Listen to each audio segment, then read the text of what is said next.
Hi aspirants, అందరూ ఎలా prepare అవుతున్నారు? Welcome to my channel Priyanka classes. So channel ఎవరైనా సబ్స్క్రైబ్ చేసుకున్నట్లయితే సబ్స్క్రైబ్ చేయండి, లైక్ చేయండి, షేర్ చేయండి. సో సెప్టెంబర్ 10th న్యూస్లో ఉన్న ఇంపార్టెంట్ కరెంట్ అఫైర్స్. వాటిలో ఫస్ట్ ఉపరాష్ట్రపతి ఎన్నిక. ఇది పాలిటీ పాయింట్ ఆఫ్ వ్యూలో ఉపరాష్ట్రపతి ఎన్నిక అనేది ఎలా జరుగుతుందనేది తెలుసుకోవాలి. సో ఇందులో ప్రస్తుతం రాధాకృష్ణ గారు 17వ ఉపరాష్ట్రపతిగా ఎన్నికయ్యారు. తన ప్రత్యర్థి మీద 152 ఓట్ల ఆధిక్యతతో ఈయన ఎన్డీఏ అభ్యర్థిగా గెలిచారు. సో ఉపరాష్ట్రపతిని ఎన్నుకోవడానికి ఒక ఎలక్టోరల్ కాలేజ్ అనేది ఉంటుంది. ఈ ఎలక్టోరల్ కాలేజీలో ఎవరుంటారంటే రాజ్యసభ సభ్యులు, రాజ్యసభ ఎంపీలు, తర్వాత లోక్సభ ఎంపీలు, మొత్తం నామినేటెడ్ వాళ్ళు కూడా ఇందులో కలిపి ఉంటారనమాట. ఇందులో రాష్ట్ర శాసనసభలు నుంచి వచ్చిన ఎమ్మెల్యేలకి వీటిల్లో ప్రాతినిధ్యం అనేది ఉండదు. సో ఈ ఎంపీస్ మొత్తం కలిపి ఉపరాష్ట్రపతిని నైష్పత్తిక ప్రాతినిధ్య పద్ధతి ద్వారా సింగిల్ ట్రాన్స్ఫరబుల్ ఓటు ద్వారా ఎన్నుకుంటారంట. ఎన్నిక అనేది మనకి పాలిటీ పాయింట్ ఆఫ్ వ్యూలో ఇంపార్టెంట్. సో ఏపీకి సంబంధించి ఏపీలో వృద్ధి అనేది డబుల్ డిజిట్ గ్రోత్ అనేది రికార్డ్ అయ్యింది.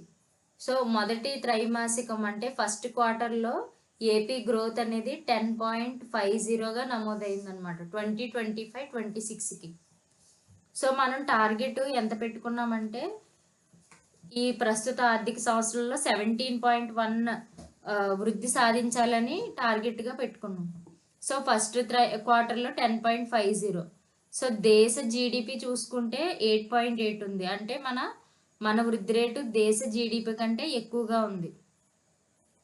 దీంట్లో ఏపీకి సంబంధించి వివిధ రంగాలలో వృద్ధి ఎలా ఉందంటే పారిశ్రామిక రంగంలో 11.91, సేవా రంగంలో 10.70, వ్యవసాయంలో 9.60. టోటల్గా కలిపి గ్రాస్ వాల్యూ యాడెడ్ అనేది 10.76గా ఉందన్నమాట. సో దీన్ని ఇంకా ఈ ఏడాది లక్ష్యం 7.1 చేరుకోవాలని టార్గెట్గా పెట్టుకున్నాం. ఐసీఎంఆర్ న్యూస్లో ఉంది. Indian council of medical research వాళ్ళు మలేరియాకి టీకాని అభివృద్ధి చేశారనమాట. ఈ టీకా పేరు ఏంటంటే యాడ్ పాల్సీ వ్యాక్స్. సో ఇది మల్టీ స్టేజ్ మలేరియా టీకా.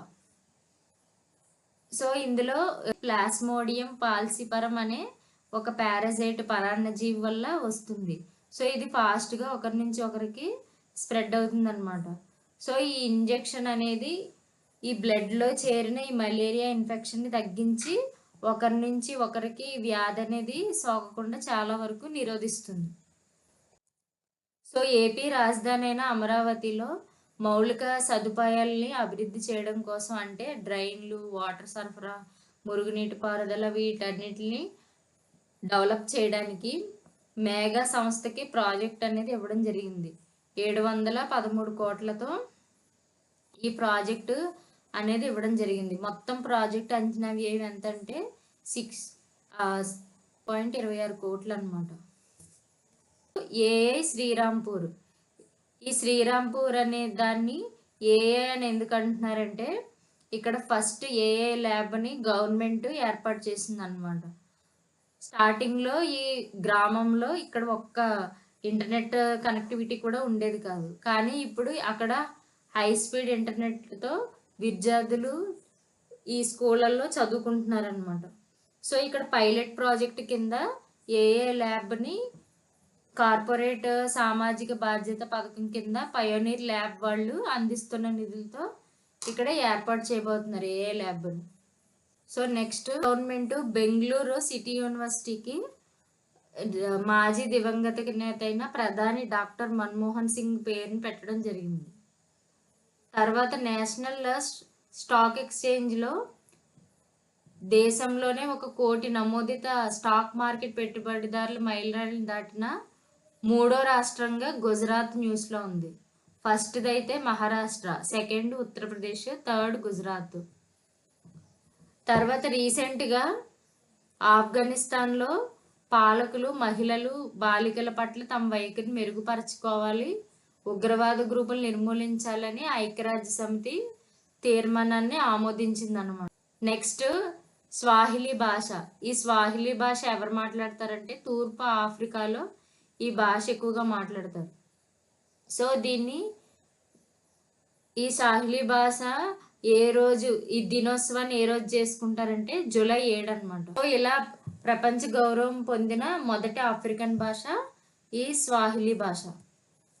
నెక్స్ట్ జొమాటో, ఊబర్ ఈ కంపెనీస్ ఏం చేశాయంటే ministry of road transport and హైవేస్తో ఒక ఒప్పందాన్ని కుదుర్చుకున్నాయి. ఏంటంటే అవి రోడ్డు సేఫ్టీకి సంబంధించిన సేఫ్టీ టిప్స్, తర్వాత దానికి రోడ్డు విధానాలకు సంబంధించిన అనౌన్స్మెంట్లు ఇవన్నిటిని కూడా తమ యాప్స్లో ప్రమోట్ చేయడానికి గవర్నమెంట్తో ఒప్పందం కుదుర్చుకున్నాయి అన్నమాట.